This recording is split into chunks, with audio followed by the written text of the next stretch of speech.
Welcome to PDFRun. In this video, we'll guide you on how to fill out Form N-400. Form N-400, officially the application for naturalization, is a legal document to apply for U.S. citizenship through the naturalization process. To begin filling out this document, click on the Fill Online button. This will redirect you to PDFRun's online editor. Let's begin with the first page. Please read the instructions carefully. Remember to complete all 15 parts of the form. For the first part, enter your 9-digit alien registration number, A number, in the space provided. This will also automatically reflect in the succeeding pages. Then, check the box that applies to you. For Part 2, input your legal name. Your name on your permanent resident card, if applicable. Any other names that you used or went by in the past. If you wish to have your name legally changed, check Yes and enter the new name that you would like to use in the spaces provided. Otherwise, check No. Next, if applicable, enter your U.S. Social Security number and USCIS online account number, if applicable. Now check the box corresponding to your gender. Date of birth. Date when you became a lawful permanent resident of the U.S. The country that you were born in. And the country that you currently have a citizenship in. If you have a condition that prevents you from properly communicating or understanding English or the civics requirements for naturalization, check Yes and submit a completed Form N-648 alongside this form. Otherwise, check No. Now for Part 3. Check No if you are not requesting accommodation for any disabilities and/or impairments. Otherwise, check Yes and proceed to select any box that applies from the following. Moving on to Part 4.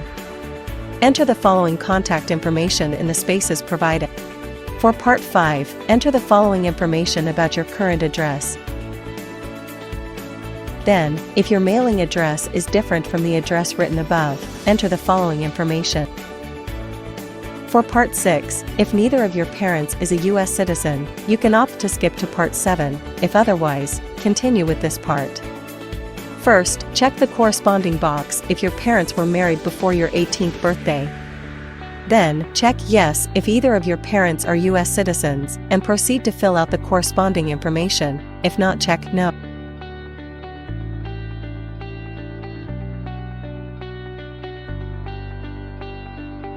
Next, for Part 7, you will be providing information about yourself that will be used for background checks. For each of the items in this section, check the box that applied. For Part 8, enter the following information about each school you attended and each employer you've worked for. If you require more space to enter more details, you may use a separate sheet of paper, labeled clearly. Part 9 asks the time spent outside the United States. Enter the total number of days you have spent outside of the United States in the last 5 years.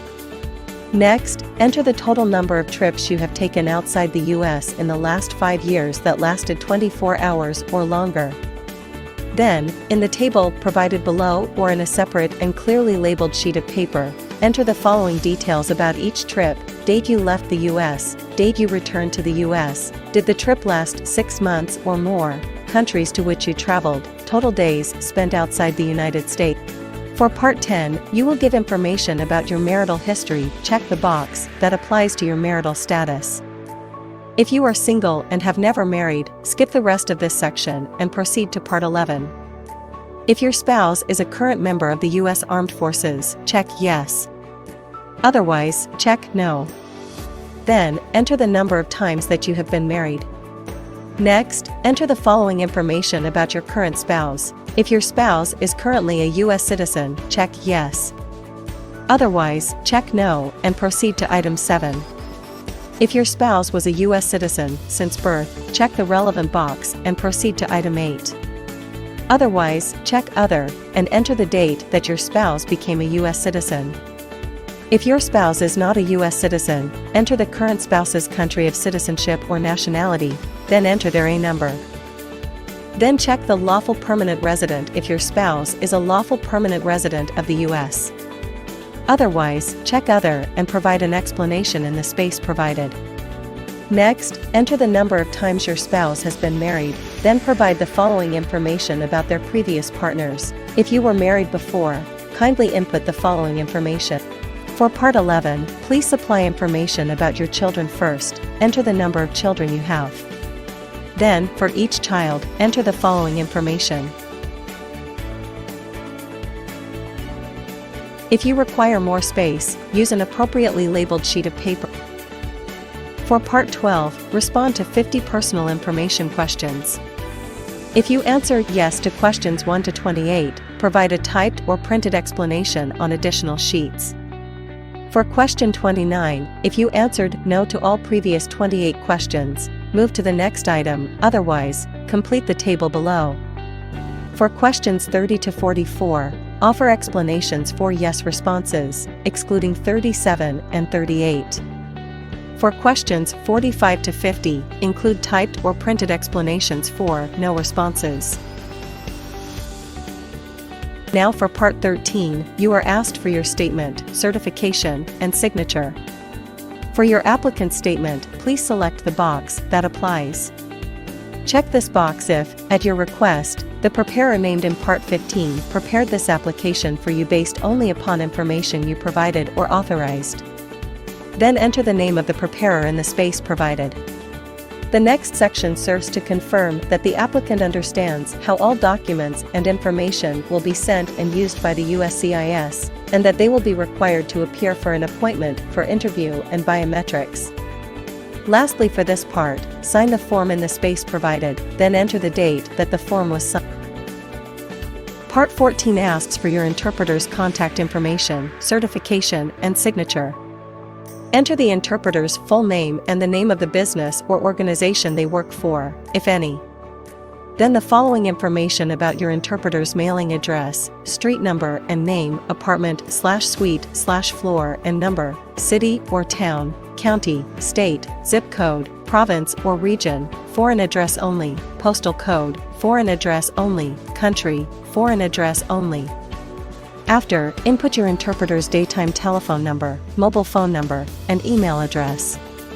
The language that the interpreter used in order to interpret the questions and answers of the applicant for the purposes of filing this form. Lastly, have the interpreter sign the form in the space provided, then enter the date that the form was signed. Part 15 asks you to provide the contact information, declaration, and signature of the person preparing this application, if other than the applicant. First, enter the preparer's full name and the name of the business or organization they work for, if any. Then enter the following information about the preparer's mailing address, street number and name, apartment/suite/floor and number, city or town, country, state, zip code, province or region, foreign address only, postal code, foreign address only, country, foreign address only. Next, the preparer's daytime telephone number, mobile phone number, and email address. Now check the box that applies between the following. I am not an attorney or accredited representative, but have prepared this application on behalf of the applicant and with the applicant's consent.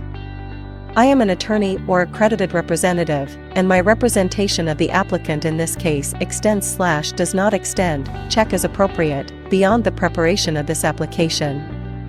This next section confirms that the preparer prepared this application at the request of the applicant, with their explicit consent and understanding of all of the information contained in it. For parts 16 to 18, sign these sections only as appropriate and instructed by the USCIS officer during your interview. Review and double-check if all entered information is correct and accurate. Once finished, click on the Done button to save, download, and print your Form N-400.